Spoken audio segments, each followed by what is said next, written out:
त्या ते किती पैसे दिले किती इस्टेट दिली याच्यापेक्षा खराखुरा अनुभव मनातला सांगितला तर माणसाच्या मनात तो खोल जाऊ शकतो आणि त्यांनी काय बदल होऊ शकतात त्याचे आम्ही चमत्कार पाहतो.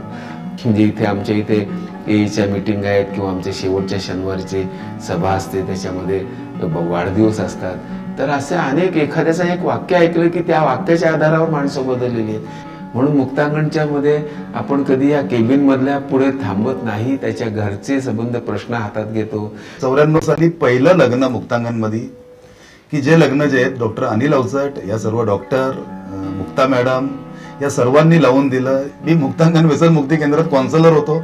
पहिला काउन्सिलर जो प्रायमरी शिकलेला, 5वी नापास, पण माझ्या अनुभवावरती मी काउन्सिलर होतो.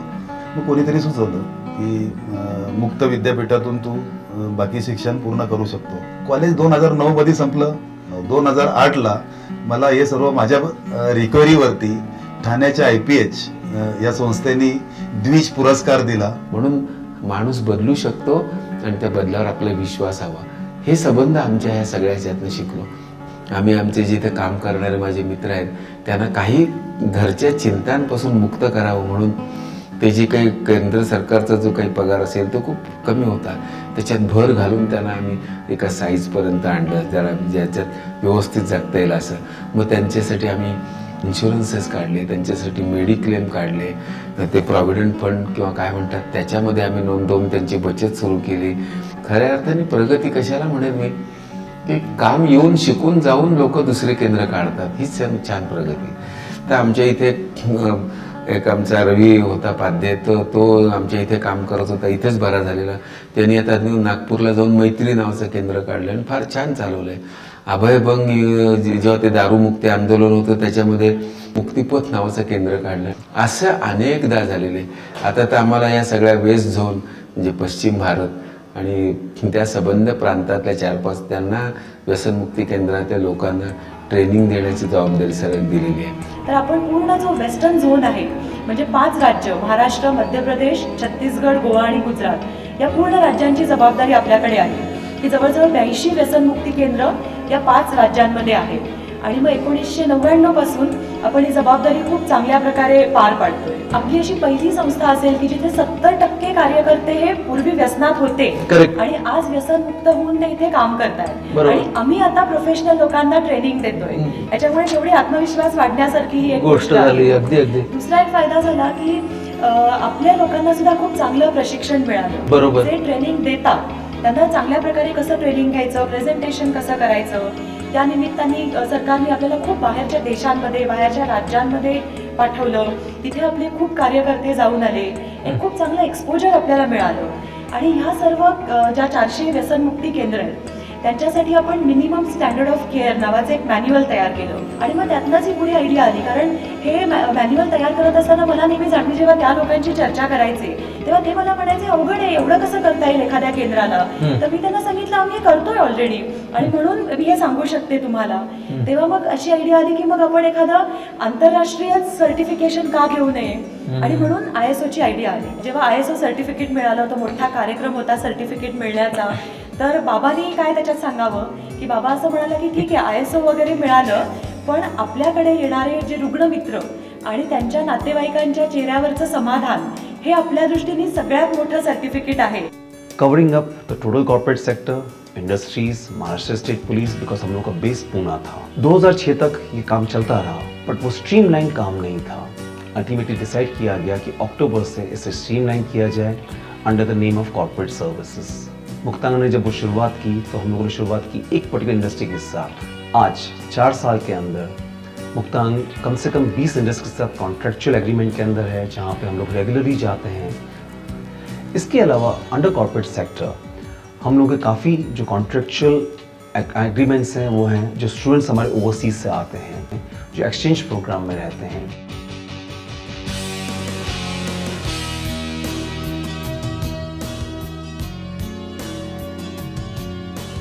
इथं कोणी असा संस्थेचा प्रमुख असा कोणी नाहीये की जो सायकॅट्रिस्ट आहे किंवा डॉक्टर आहे आणि असं नाही. आमच्या वॉर्डमध्ये जे राहून काम करणारे माझे जे मित्र आहेत स्टाफमधले ते काम इतकं क्रुशियल आहे. अशा लोकांना सांभाळणं, त्यांच्यात शांतता ठेवून, त्याच्यात कुठं भांडणं न होऊ देणं, त्यांना हसवत ठेवून इतकं काम आहे की हे आता मी तसा संचालक आहे पण मी ते काम करू शकेल का? तर अजिबात नाही. मी त्यांच्यापुढे नतमस्तकच आहे. आता हे जे मुक्तांगणचं काम वाढतं आहे, पूर्वी 30 पेशंट ठेवतो तो आता जवळपास 100, 125, 150 पर्यंत आकडा जातो. ही प्रगती आहे आणि ही काय अभिमान वाटण्यासारखी प्रगती आहे का? एक संस्था म्हणून बरोबर आहे, संस्थेची वाढ आहे आणि ती अभिमानास्पद आहे. परंतु समाजामधली व्यसनाधीनता वाढते आहे, समाजामधले जे काही व्यसनी माणसांची संख्या वाढते आहे, याचा हा इंडिकेटर आहे आणि ते काही मोठी अभिमान वाटण्यासारखी गोष्ट नाही. आणि आमची सुनंदाई म्हणायची की मुक्तांगणचा विकास ज्या वेळेला अशी परिस्थिती येईल की समाजामध्ये व्यसनी माणूसच राहणार नाही, त्यावेळेला आम्ही आनंदाने बंद करू मुक्तांगण. मग तिथे काय करू? तिथे आपण एखादं सांस्कृतिक केंद्र काढू, तिथे वेगवेगळ्या कला शिकवण्याची सोय, कला व्यक्त करण्याची संबंध एक मुभा, अशा तऱ्हेचे ते काहीतरी एक जगामध्ये एक पॉझिटिव्ह आनंद निर्माण करण्याचं काम ही संस्था करेल.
अरे व्यसनामध्ये गुरफटल्या मित्रा, कधीच आशा सोडू नको.